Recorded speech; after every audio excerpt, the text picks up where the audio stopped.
Well, good morning, everybody. Thanks for joining us today. I'm Colonel John Bolduc, and I'm happy to have Governor Ricketts here with us today to help celebrate a bit of a milestone in one of our newest innovations here at Nebraska State Patrol. We also have Captain Jason Scott here, who will be making a few comments. He is our commander of our Special Operations Division. And we also have Lieutenant Brent Bachstatter, who is the leader of our crash reconstruction team. He'll be available later while we're doing the demonstration. This is a week where we are looking toward the future. The future of NSP is bright. We just started an academy class on Tuesday where 19 future troopers are in training. I'm excited to announce that today we're opening our applications for our next camp, which will start in January, and that will be Camp 6-7. We'd encourage anyone interested in a career in law enforcement to visit our website at nebraskatroopers.com and get all of the details. That's nebraskatroopers.com. Our topic for today's event as we look into the future is how technology is better serving the citizens of Nebraska and the visitors to our state.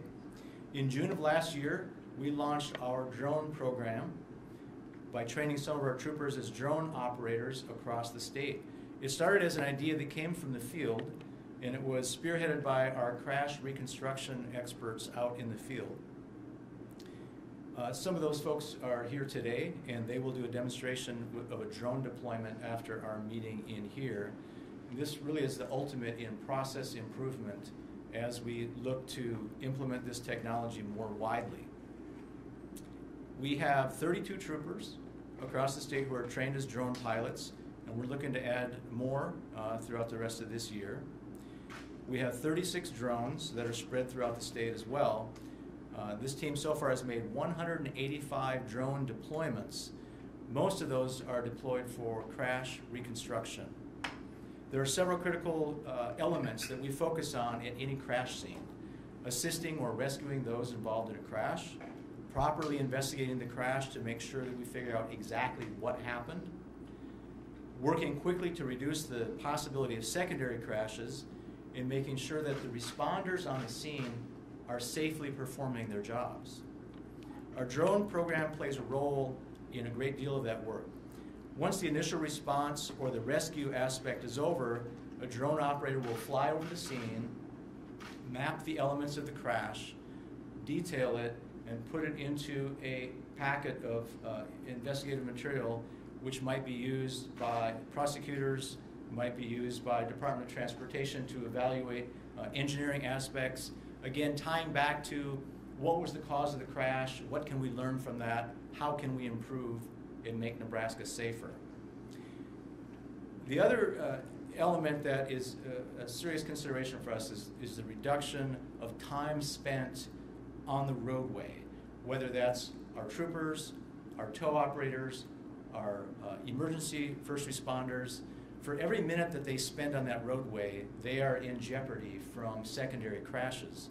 So time on scene is very important, and the drone technology has assisted us in reducing that time on scene, which makes it ultimately safer for everybody involved in that event. In the first year of the program, our drone operators investigated 98 crashes, and some of those included some of the most high-profile fatal crashes that many of you have covered in your work as journalists. We've seen a significant reduction of that scene time, as I talked about, and we've been able to continue to make the roads safer, and there is an economic benefit to that as well, keeping the commerce moving, keeping that traffic moving. So we'll get into that a little bit more as we move forward.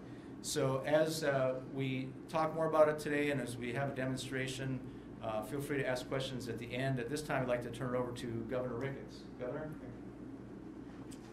Thank you very much, Colonel. Captain Scott. I want to thank all the women and men of the Nebraska State Patrol for their service to the citizens of Nebraska and what they do to keep us safe on the roadways. And this is actually the 85th anniversary year of the Nebraska State Patrol.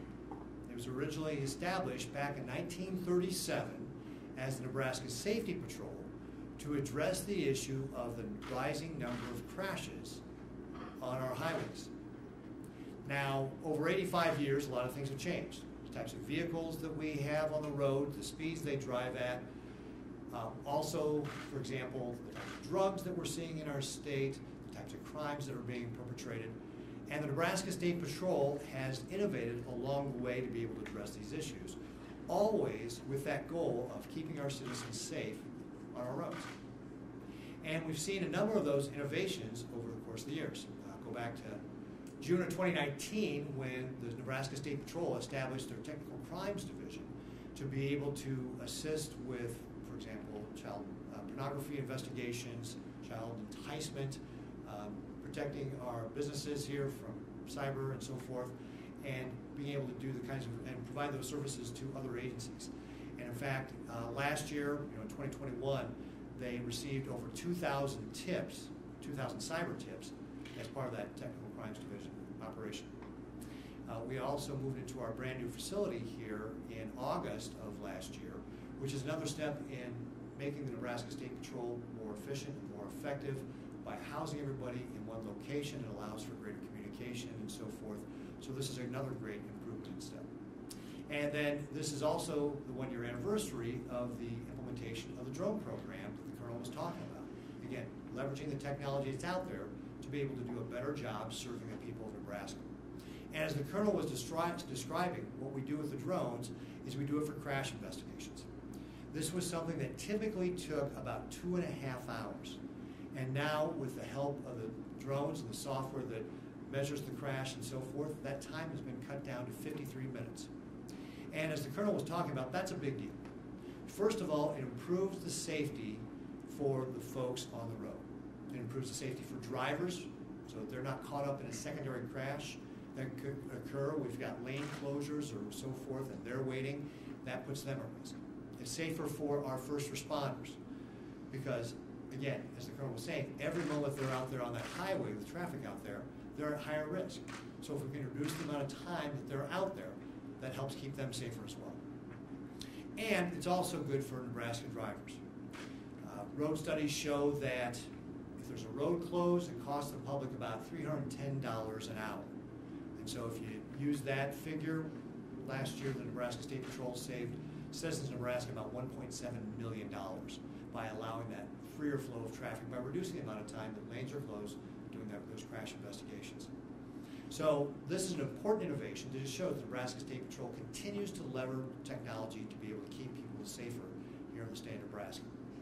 It's also one of the technologies we've used in other areas as well. So for example, when we were fighting the 702 fire in southwest Nebraska, the FEMA person said that because we were able to use these drones to help spot hot spots and direct our Black Hawk helicopters from the Nebraska National Guard to those locations, we were able to get to those fires faster, and the FEMA person said that knocked about 2 days off the time it took to contain that fire. You may recall that fire burned about 44,000 acres. So, again, another way to leverage the technology to be able to help direct our resources to where they were needed during that fire to make sure our National Guard helicopters were hitting the right spot. So a great, again, example of interagency cooperation between the Nebraska State Patrol using their drones to help direct our National Guard soldiers to dump water on the places that were where it was most needed and reducing the amount of time it took to fight that fire. So another great example right there of how we can leverage this technology. So I want to congratulate the Colonel and his entire team for continuing to look for ways to be able to serve the people of Nebraska, leveraging this new technology that will help keep people safer, help get people on the way of where they're going, and make our whole experience in Nebraska even a better place. So with that, to go into more details, I'm going to turn it over to Captain Jason Scott, who's going to talk a little bit more about this. Captain. Thank you, Governor. Good morning. Our drone program has been a fantastic tool for our agency and our public safety partners, and I have no doubt that in the year to follow, it'll continue to be a benefit for the citizens of Nebraska.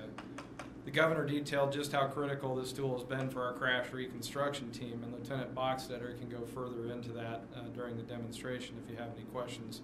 The Governor also talked about how our drone pilots were able to assist with the response to the devastating wildfires in western Nebraska earlier this spring. During those situations, our drone pilots were able to be embedded with emergency managers and departments, and they could provide aerial views of fires and determine where hot spots, capture images of the damage done, and assess what damage was done. Some of our drones are with live streaming capability, which gives the pilot the ability to go out in the field and share that video with emergency managers and people on the command post there that can make tactical decisions on how to best fight the fire and best deploy our equipment. We also have a number of drones with special thermal cameras. They may talk about that during the demonstration, that can track hotspots in the fire, which provided extremely valuable in the heavily wooded areas, in particular at night. The information our drone pilots were able to provide was valuable as the fire crews worked to save lives and property during those dangerous fires. That's not a use that we first anticipated when we launched the drone program, but one that quickly became apparent and was a great benefit in each of those situations. The drones have served as a force multiplier to our NSP Aviation Support Division as well. While they don't have quite the capabilities of our air wing or helicopters or planes, they do give us a visual of the situation that you can't get from the ground. It's much more effective and way more efficient to put a drone in the air than it is aircraft. A couple of months ago, one of our drones with the thermal camera was used to locate a suspect of a domestic disturbance who had fled from the sheriff's deputies in Red Willow County. During that search, the drone pilot was able to locate the suspect, who had climbed into the top of a tree in a heavily wooded area. He was taken into custody without further incident. Searches like that are dangerous to officers, but with the assistance of the drone, it becomes a much more precise search and safer as a result. As the governor mentioned, this technology has helped reduce the road closure time for a crash to about 53 minutes. Our goal is to continue to reduce that number as we work to clear those scenes faster to get traffic moving again. Thank you. Governor? Great. Thank you very much, Captain Scott, to your team. Again, just a great example of figuring out how to be able to leverage technology to keep people safer.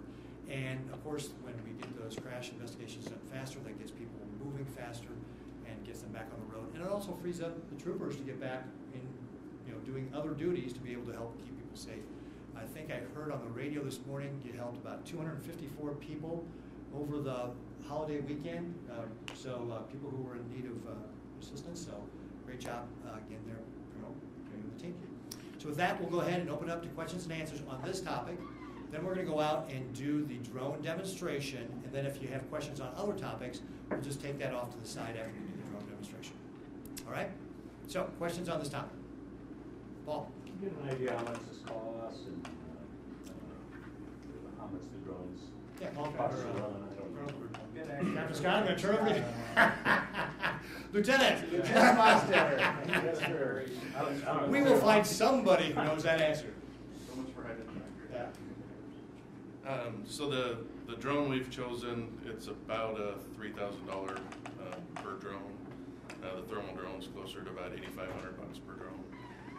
So much cheaper than a helicopter, fixed wing, or put actual pilots in. How many thermal drones do you have? Right now we have 3. And is there any ongoing costs, or they're battery powered? Is that what they are? Yeah, they're battery powered. The manufacturer tells us we should have about a 3 to 4 year usage life out of each system, depending on how many deployments that battery cycle charge goes through. But so far it's proven very, very reliable. And somebody asked, are they going to be used to catch speeders? We're not doing that. We You're not doing don't have that application. Yeah. They're not that fast. But am I right? You're using those to measure distances? You're not out there with a tape measure anymore? Is that right? The drone itself is just taking pictures. So it's taking overhead aerial photographs. Those photographs are then imported into a software program that does photogrammetry to convert the photos into a point cloud. And then we take measurements inside the computer, essentially, basically reconstruct the crash in a virtual reality. So you're not out there. So we're not out there as much physically taking measurements anymore. It's really a game changer to really do crash investigation in a virtual reality type of a point cloud, instead of having to have our officers, deputies standing out there with the tape measure like we used to have to do. Will they be deployed in different events or anything like that, like Husker football games or crowd control or anything like that? We haven't really gone too far into that type of an application. All our pilots are FAA licensed pilots, so flying over crowds is one of those restrictions that just any pilot's not supposed to do.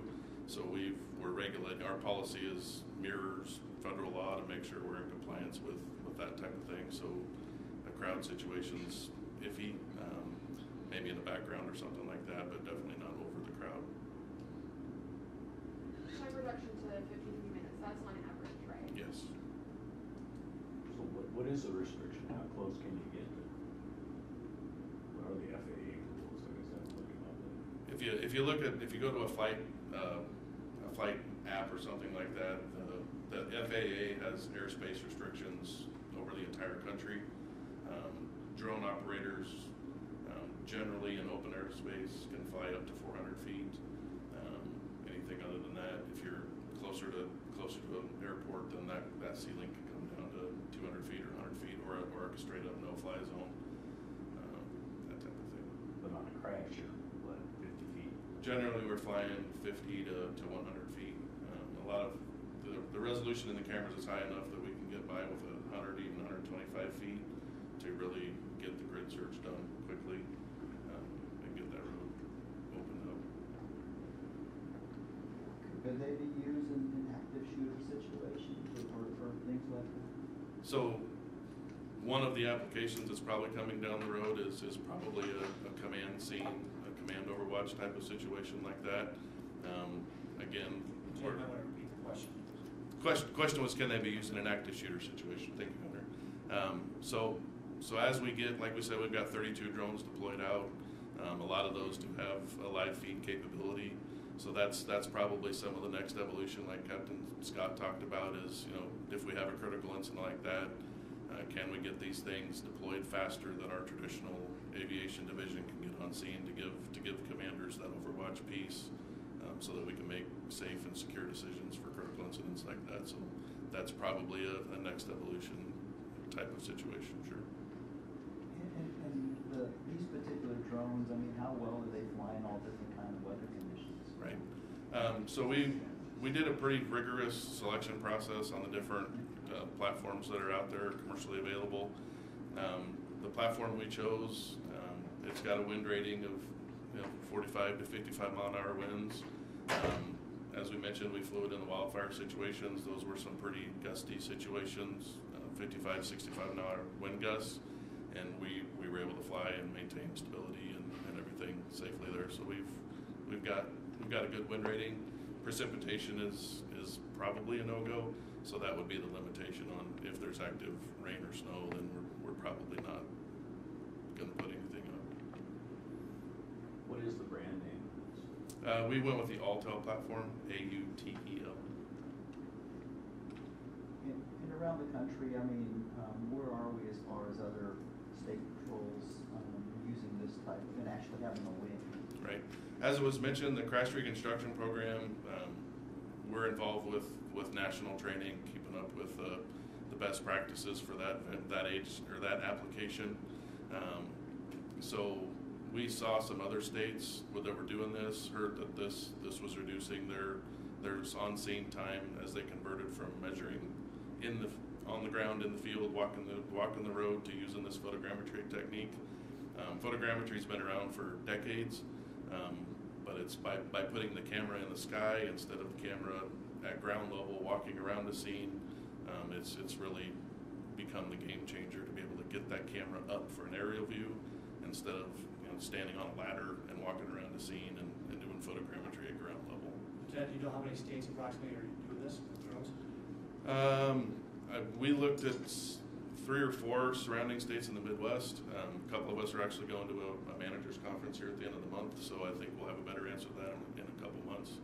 But I think a majority of states are starting to transition to this, because it's truly a game changer to be able to do this crash work in a virtual reality 3D point cloud in a computer, instead of having officers standing out on the road that's closed for hours. So I think we're leading. We're maybe not on maybe the leading edge, but we're certainly at the front of the pack. It will be industry standard within a few years, if not sooner. let the governor take a spin with one of these? I am not FAA qualified, so they will not let me buy no patrols. But you're a tech guy, you have a drone? I don't have a drone, no. Can Roscoe fly? Roscoe probably would be able to fly it. How many pilots did you say you have? We have 32 pilots that are certified right now, with a handful more going through certification training. And can you go into detail about the kinds of things you're looking for in a crash? Okay. So crash reconstruction, there's a couple different foundational principles. The 3 E's are the longest standing: engineering, enforcement, and education. So this really comes into play in the engineering and the enforcement side. So if to do enforcement on a major crash, we have to have a diagram or a scale diagram, aerial photographs. The officers work from a scale diagram to do analysis, to apply math and physics principles to objects in motion to determine speed. If you want me to go take it to that, we can, but I figure that's good. So there's that application for the officers doing their reconstruction, and then you have the prosecution side where the prosecutor needs photographs for courtroom exhibits and those kind of things. So this has given us a perfect aerial view of the actual crash scene. Then on the engineering side, every crash in the state has a crash report that's generated by an officer, police officer, deputy, a trooper. We're to the point now where the overhead aerial photograph diagram is able to be imported directly into that crash diagram to submit to Accident Records Bureau within the Department of Transportation. So we're actually giving an actual point cloud of the crash diagram to scale to the engineers now at Department of Transportation, instead of the old days of a hand-drawn or not to scale diagram. We're actually now able to give Department of Transportation an actual point cloud to scale resolution, down to inches or centimeters, so that the engineering side of this process, do we have a bad curve on a roadway? Do we have a no passing zone that needs to be different? Do we need to add lanes to this highway because there's too much traffic volume? So we're paying it forward to the engineering side to play the long game for roadway design. So. Ask a couple questions about the recruit class. Is that Sure. 19? Is that a good sized class? That seems small. Well, it's a lot bigger than some of the recent ones that we've had. So in context, we have 54 vacancies. We have 19 trooper recruits who just started on Tuesday. I'd love to have 54 in there, but traditionally, the last 5 years, we've had camps as small as 8 and as large as probably 19 or 20. Recruiting in law enforcement is a challenge across the country.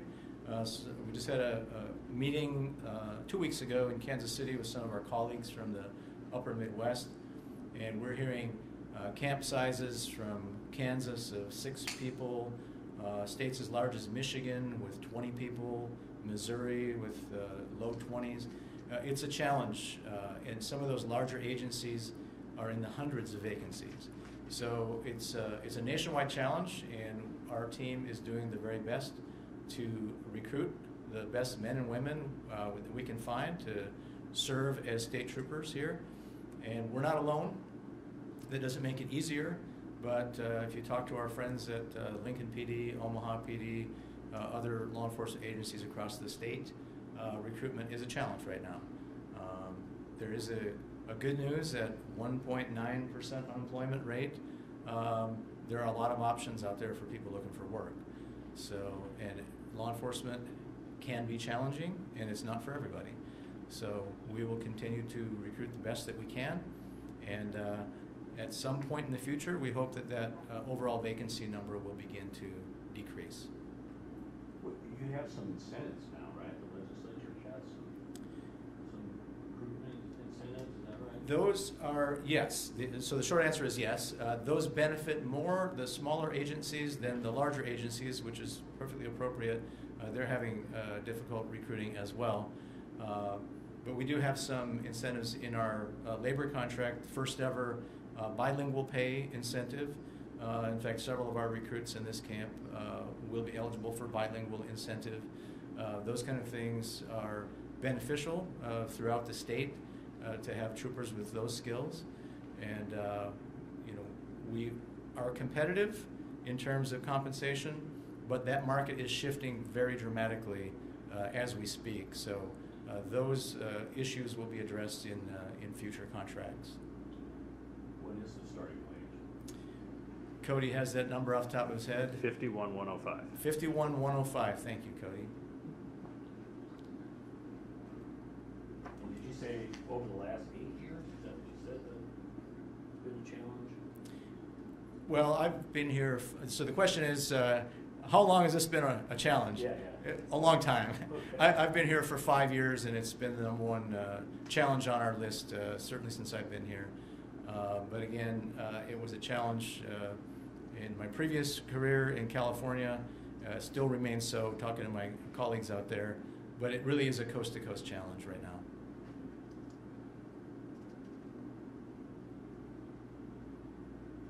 All right, any other questions on this topic? All right, should we go out and watch some drone demonstrations then? Let's do it.